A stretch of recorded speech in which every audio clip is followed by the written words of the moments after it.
で何か作業をしようとしてたところファッてうわーってこうね目についたところ何なんでしょうね。これもすごくないですか。聞いたことないでしょう。僕は宇宙人説唱えたいんですけど皆さんどうでしょうか。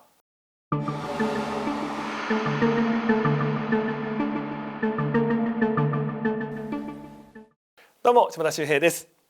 始まりました島田秀平のお階段巡り。皆さん今回も見ていただきましてありがとうございます。さあ今回ですねこの漢字皆さんお分かりでしょうか。はい投稿階段です。本当ねたくさん送っていただいておりましてそれもね豊作続きといいますかなんでしょうめちゃめちゃリアルで興味深いお話ばかりなんですね。なんでこれはもうね本当皆さんと共有したいということで最近ねちょっと多めにやらせていただいてますけども本当いつもありがとうございます。今回もかなり興味深いお話5つ紹介していきたいと思います。こちらですね概要欄の方に番組のメールアドレスがありましてそちらの方にですね不思議体験ありましたら送っていただきたいと思います。で今日ですね紹介させていただく5名の方ペンネームマロンクリームさんハルトさん銀河さん岩子さん藤田さん皆さんにはですねお礼としまして番組特製2枚組のステッカー差し上げますので同じメールアドレスの方にステッカー係というタイトル書いてですね連絡先送っていただきたいと思います。時間かかってしまうかもしれませんがプレゼント送らせていただきます。ありがとうございます。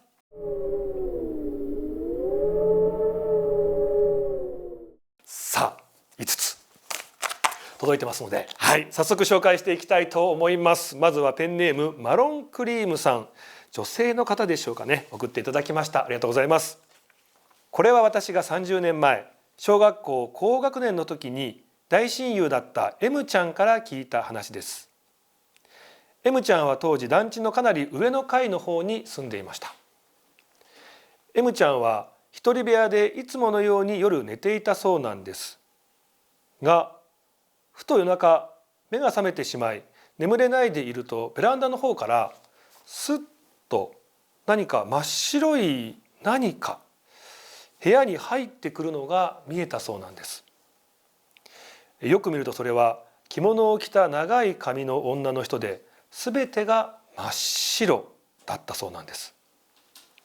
背中には白い赤ちゃんをおんぶしていてその赤ちゃんを背中から下ろし何かをしようとした時にM ちゃんと目が合いその女すごい勢いで M ちゃんの方を睨んできたそうなんです。 M ちゃんはすぐに布団をかぶりずっと怖くて震えていたそうです。朝になるのを待って布団から出てみると白い女の人はいなくなっていたそう。ベランダのカーテンを開けてみるとなんと東京では珍しく大雪が降っていたそうです。夜中に見たあの白い女の人は雪女だったのではないか。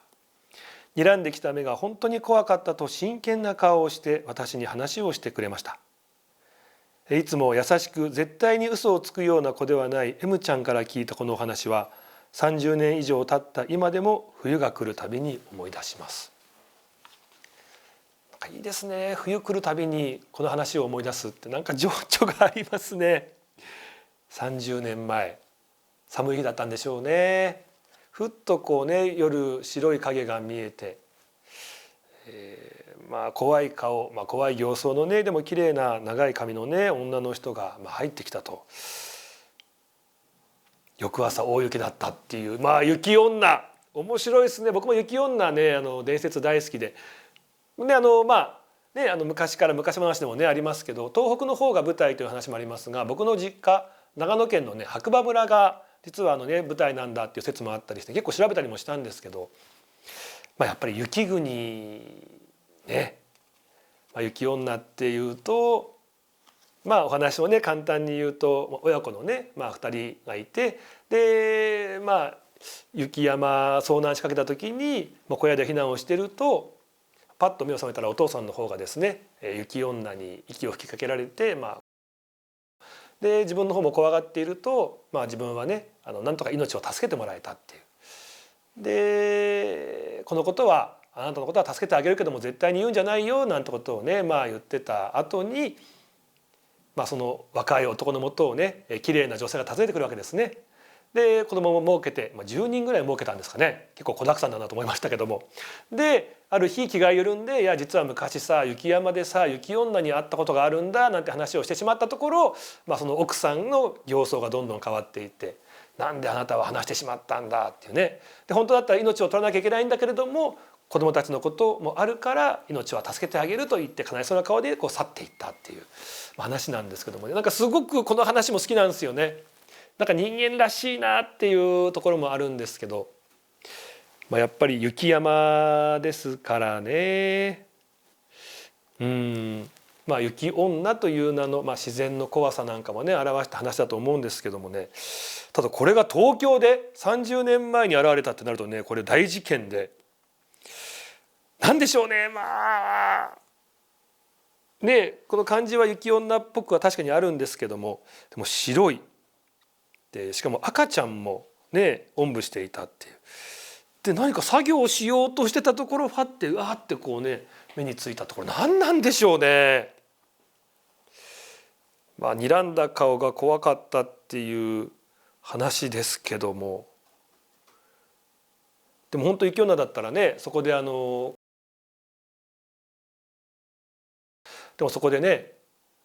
一応命を助けてもらったってことであるんだったら、そのことをね話しちゃうと命取られちゃうわけでね。でもお友達ご存命ってことで、雪女じゃないのかななんて思ったりもするんですけど、なんでしょうね、雪の日だけ現れるなんかそういった切ない親子の幽霊っていう感じなんでしょうかね。いやありがとうございました。なんかすごく風景が浮かぶようなね、なんかそんなお話、切ないお話ありがとうございました。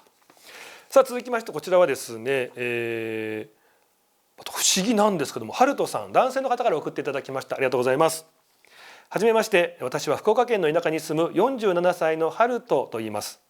私は今までたくさんの不思議な体験をしてきました。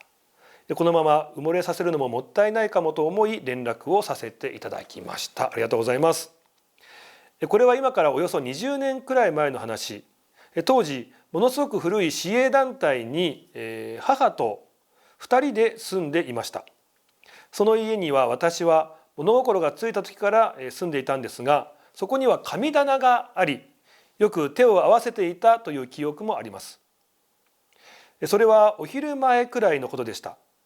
母がおにぎりを握ってお皿に置くという作業をしながら私と何気ない話をしている時、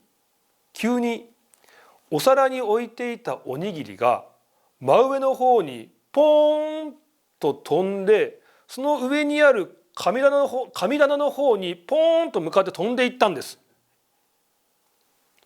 こうやっておにぎり握ってお皿にこうやってた時に急にそのうちの1個がポーンと神棚の方に飛んでいったっていう、衝撃的ですよね。それを目撃した私は母と目を合わせ、今飛んだよねと言いながら笑ってその場は終わりました。笑っちゃったんだ、もう意味わかんなすぎて。それから何日か後ですね、朝起きてリビングに行くとですね、ちょうど母が大きいゴミ袋の中に神棚を入れて捨てていました。これもすごくないですか。ゴミ袋ね、ビニールありますけどでかいやつね、あれに神棚入れて捨てるってすごい罰当たりな感じしますけども、私はびっくりし母に「そんなことしていいと?」と聞くと、母は怒ったように「いいと!」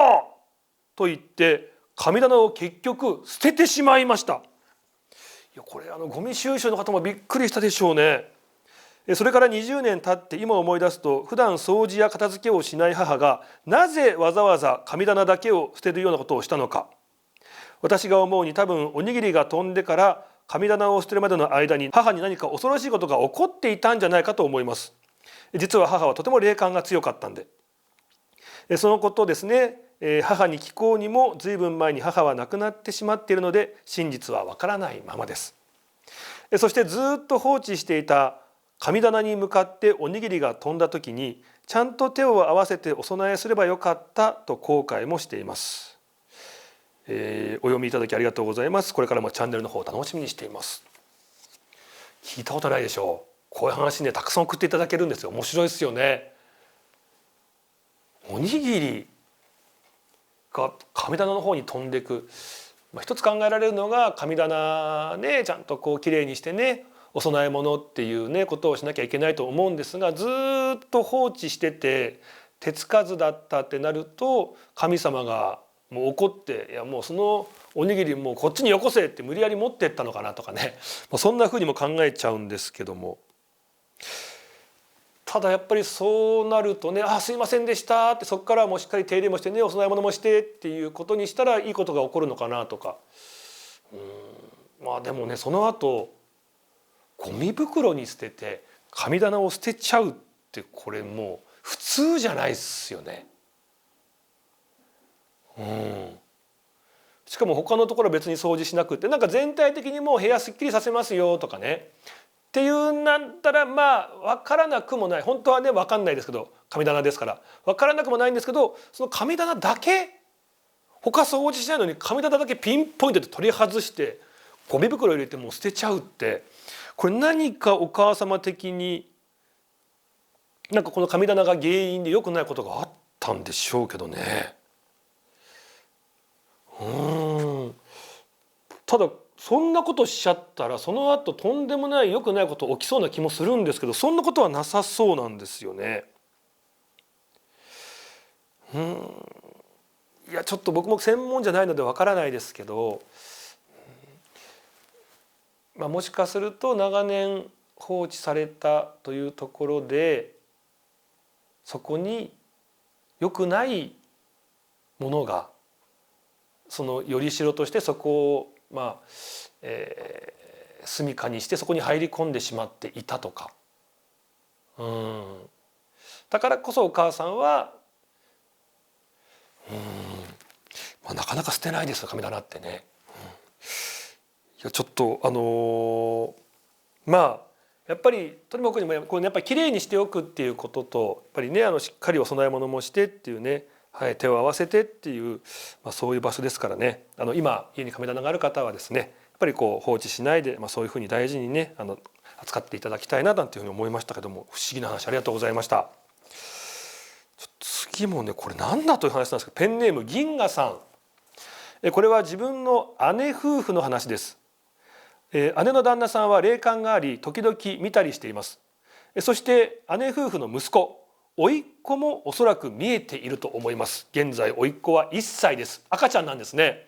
見えてると思います。どういうことなんでしょうか。これはお盆休みで自分の父の実家に帰った時の話。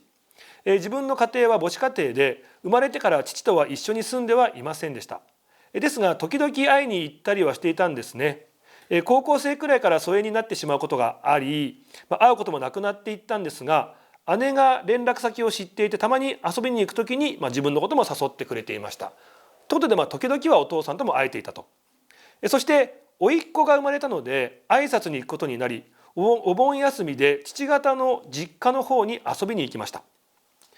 お盆休みで帰省すると甥っ子、1歳ですね、大泣きしていたんです。その時姉の旦那さんは別のものが見えていたそうです。玄関からリビングに行くのに仏壇を通っていかないといけないルートで、その家のご先祖様が甥っ子のことを待ってましたと言わんばかりに6人が横一列で整列をして待っていたんだそうです。すごい、これが見えてたわけですね、お姉様の旦那さんは。やっぱりね待望の赤ちゃんですから、ご先祖様たちがもう嬉しい、やっと来たってことで6人が一列で整列して待ってた。なんか気持ちわからんでもないですよね。それを見て甥っ子が大泣きをしてしまったと姉の旦那さんから聞きました。びっくりしますよね。こんなに整列してる幽霊見たことがないそうで、その後もその仏壇の部屋から首だけ出した状態で甥っ子のことを心配そうに見ていたらしく、それを見てまた甥っ子は泣き出してしまい、ご先祖様は諦めて消えていってしまったみたいです。なんか可愛い話ですね。姉の旦那さん曰く、その時生きている人が7人、ご先祖様が6人で合計13人が同じ部屋に所狭しといて、大勢でお盆休みを過ごす形になっていたそうです。ぎゅうぎゅうだったわけですね。話は変わりますが、甥っ子がお宮参りに行った時もなんと龍神様がとぐろを巻いて待っていて、甥っ子の顔をじっくりと見て覚えたぞといった風に帰っていったそうですね。自分の甥っ子は何か特別な力を持って生まれてきたのかもしれません。あ、そういうこと。なんか最後の文章でちょっとなんか意味合い変わってきましたけど、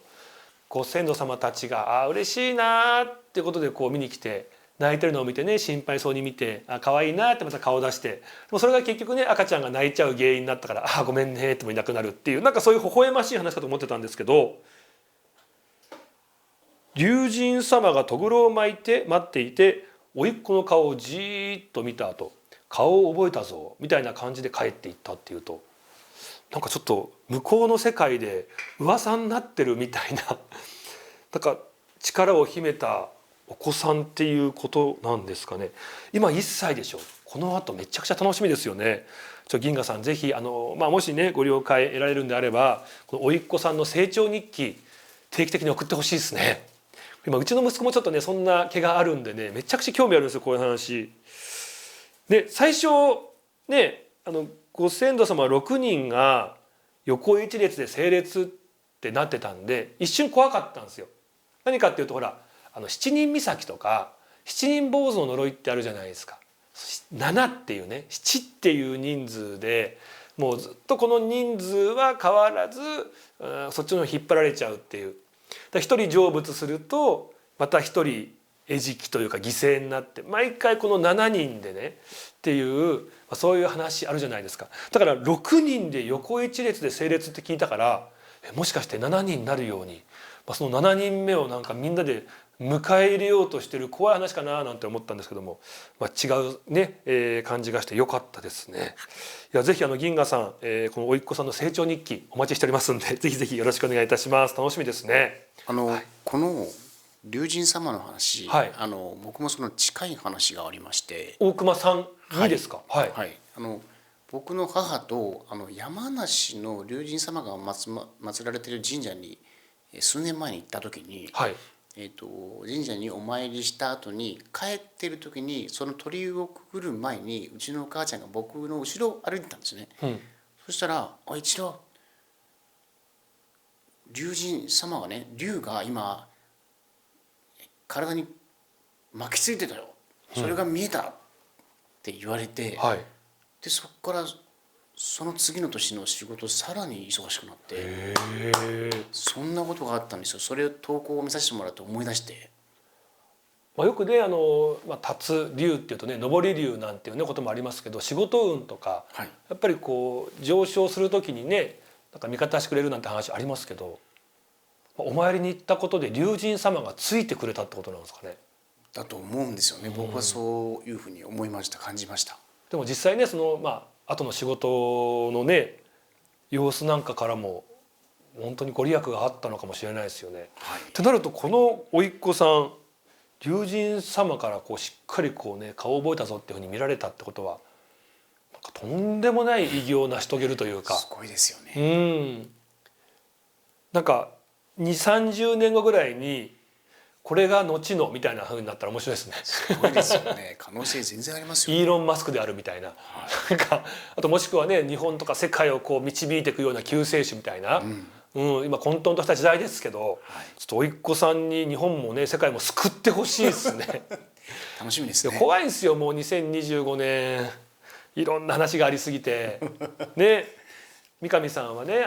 バババンガっていうブルガリアのね預言者の話で、なんか今混沌とした時代だけども世界を救う救世主は日本人から生まれるっていうね予言があるんだ。でそれは1981年生まれの日本人なんだっていう予言があるんですって。若いじゃないですか。1981年生まれっていうとねまだ40半ばぐらいっていう、じゃあ誰なんだって。だから今ご覧のねあなたかもしれないんですけども、一応ねその三上さんと話した中では政治家とか、そういうリーダーでっていう人だったりすると誰だろうねって見たら小泉進次郎さんが1981年生まれなんですよね。なんか本当に今回はじゃなくって何年か後とかにガッとこう頭角を現して日本どころか世界を救っていくようなことになっていったらいいなと思ったりもしたんですけど、イルミナティカードでもう小泉進次郎さんとしか思えないカードあるんですよね。でそれが横側のもみあげがね白髪になってるんで確かにね今の進次郎さんじゃないんですよね。もしかすると次ぐらいの何かそういったチャンスが巡った時にリーダーにこうなっていってっていうことがあるのかなとか、どうなんでしょうね。はい、何もなければいいですが、はい。さあ続きましてこちら、岩子さんから送っていただきました。これもちょっとすごい話でしたね。はい。島田さん、毎晩動画配信楽しく拝見させていただいています。ありがとうございます。数少ない自分が体験した不思議な話の中で、あれは何だったんだろうと今でも鮮明に脳裏に焼き付いている話があるのでお話しさせてください。遡ること50年近く前、かなり前ですね。私がまだ小学生にも満たない頃のお話です。うちの父は自営業で都内の仕事場から帰ってくるのは19時を回る頃。そんな父のために母は夕飯の支度をする毎日でした。当時の住まいの構造というのは平屋1階、母がいる台所から私がいる部屋はドアもなく、そこから母と会話をするのが日常でした。なんかいいですね。その日も母と会話をしていると私はふと視線を感じたんです。その視線は電気がついていない部屋の押し入れの襖から感じました。もう一個部屋があって暗い部屋の襖の方から視線を感じたと。勇気を出して目をやると緑色の耳が尖った目のない人の形をした何かがいました。耳が尖ってて目がない緑色の人の形をした人、はい。そして歯を出してにんまりと笑う表情が暗いはずなのにはっきりと見えました。目はないんだけどうわーっとこうニヤーっと笑ってる感じがしたと。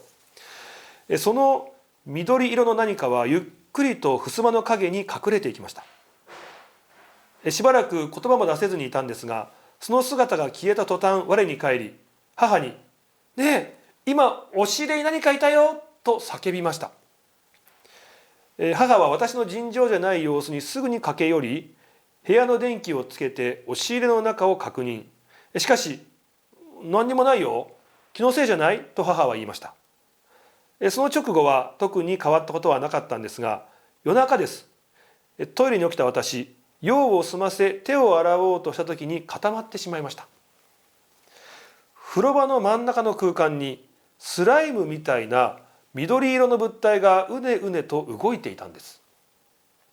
怖いというよりなんじゃありゃという感じ。ポカンと見ているとその物体は一瞬動きを止めた後、すごい勢いでクーッと小さくなって消えてしまいました。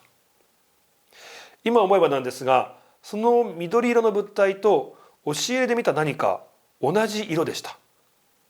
もしかすると同じものだったんでしょうか。うねうね動いていたのを一瞬止めて消えたのは、見られちゃったと焦ったからなんでしょうか。自分なりの考察としましては幽霊というよりも妖怪とも思うんですが、それは見当、見間違いではない、あるいは見間違いじゃないと私は断言できます。なぜならば今でもその姿はっきり覚えていて絵に描けるからなんです。それぐらいもうしっかり見たと。拙い絵で申し訳ありませんが、その妖怪の姿添付させていただきました。ご覧ください。絵を送っていただきました。ありがとうございます。その絵はこちらです。はい。いやなんかもう本当ピッコロ大魔王の子供の頃みたいな、この絵がねちょっと可愛らしい感じで描かれてるんで、なんか怖い感じもしないですけどもね、なんかこう笑顔っていう感じ。でもこれ実際いたらちょっと怖いですよね。何なんでしょう。皆さん緑色、耳が尖っている、目がない、ニヤッと笑った感じがした。でその後緑の物体があってスライムみたいでふわっとこう消えちゃったみたいな。なんかピンとくる方いたらぜひねコメント欄欲しいんですけど、何でしょう、妖怪っていう話もありましたけど、なんか宇宙人みたいな感じもしますよね。あとスライム。いやこういう緑色のなんか妖怪とかっていうのもいるのかなと思っていろいろ調べたんですけどね、あんまりこう出てこないんですよね。押し入れからお風呂場のね真ん中にその後いたスライムみたいなね物体うねうね動いてたっていう、これが同じものなのかどうかっていうところもあるんですけど、なんでしょうね。妖怪聞いたことないな。でもこれもうね、絵もしっかり送っていただいてますんで、こういったものがそこにいたんでしょうね。消えちゃった。消えちゃったっていうのがやっぱり何かこうね、違う時空から来たのかなっていう感じもするので、ちょっと僕は宇宙人説を唱えたいんですけど、皆さんどうでしょうか。はい、これ一体何なのか、ちょっとぜひぜひこれらを助けてください。コメント欄の方にですね、皆さんの見解送ってください。お願いいたします。いや、興味深い話ありがとうございました。月嬉しいですね。はい。さあ、では最後いきたいと思います。こちらは藤田さんから送っていただきましたが、いつも楽しく見ています。私たち夫婦に起こった不思議な話を聞いてください。ありがとうございます。2024年の6月、妻の母が亡くなりました。急な体調変化で入院をした翌日に亡くなってしまいました。親族に連絡、葬儀場の手配や喪服の段取りなど本当にバタバタしました。お通夜が終わって葬儀当日の早朝朝5時くらいのことです。10センチくらい、結構大きいですね、の大きな足高雲が棺桶の上を歩き、妻の足元に飛びつき、次に私の足元にも飛びついてきました。お互いにびっくりしましたが、不思議と怖いとは思わなかったんです。まるで挨拶をするように歩き、どこかへ行きました。それから私の職場、妻の職場、自宅に大きな雲が出るようになりました。まるで見守るように。最後は相続をした遺産を銀行に預金手続きをした後に銀行の天井にもいました。銀行の人が言うには、こんなこと初めてだとのことだったそうです。まるで義母が私のお金大事にしてねと言っているかのようでした。四十九日の法要が終わった後、パタリと雲は見かけなくなりました。亡くなった人が雲を通して私たちを見ることがあるんでしょうか。本当に不思議な体験でした。以前もね話したことあるんですけども、やっぱ虫ですよねっていうのが、いろんなスピリチュアル的なメッセージがあるっていう中で、例えばお盆であるとか四十九日までの間に出てくる虫っていうのは亡くなった方なんじゃないかって話、僕はね聞いたのは蝶だったんですけども、これ雲でもあるみたいですね。で、単純に雲が近くに来るとか見えるっていうのは結構ねいいメッセージのことが多いらしくって、幸運の前触れとか、あと金運アップの、予兆みたいな。でやっぱ海外の方ではその家の繁栄を表すみたいな、結構ねいいことを表すことが多いんですよ。ってなるとやっぱり今回で言うと結果ね遺産を相続したわけで金運のアップ、まさにお金が入ってくるってことですごく当てはまるななんて思うんですね。でこれ時間なんですよね。面白いのが昼とか朝とか明るい時間帯の雲っていうのはいいんですって。ただ夜見る雲って縁起が悪いっていうのはなんか昔から言われてますよね。で今回のはもうまさに朝早朝にね見たということなので、朝5時ぐらいですよ。だからやっぱりめちゃくちゃ縁起のいいメッセージだったし、あとこれはやっぱりお母様だったんじゃないのかななんていうふうに思いますね。でその雲を、今回いろいろ調べたら、もちろん幸運の前触れとかね、そういうのもあるんですけども、我慢強さとか、あとはなんか気遣いを持ってみんな仲良くしなさいよみたいなメッセージもあるらしいので、だからそういった金運アップであるとか仲良くするのよとか、だからそういうことも含めてなんかそのお母さんは雲を選んでなんか出てきたのかなっていう、夫婦仲良く、そういうこともね伝えたかったんじゃないのかななんて思いましたね。四十九日の法要が終わった後パタリと見なくなったっていうところで、やっぱりお母さんだったんじゃないかと思いますが、こういう不思議なことあるんですね。非常に興味深く読ませていただきました。ありがとうございました。というわけで今回ですね紹介させてもらったマロンクリームさん、ハルトさん、銀河さん、岩子さん、そして藤田さん、ステッカーの方差し上げます。ぜひ概要欄の方にありますメールアドレスステッカー係というねタイトルで連絡先送っていただけたらと思います。ステッカーの方を差し上げます。お待ちください。ありがとうございました。そしてね、皆さん今後も何か不思議体験ありましたらぜひぜひ送っていただきたいと思います。もうちょっとね本当に豊作すぎてすごいたくさん皆さんやっぱ経験してんだなと思って改めて感動してます。本当にねこういう話が埋もれてしまうのはもったいないですから、ぜひ恥ずかしがらずにですね勇気を持って、一歩踏み出してメール送っていただけたらと思います。これからもよろしくお願いします。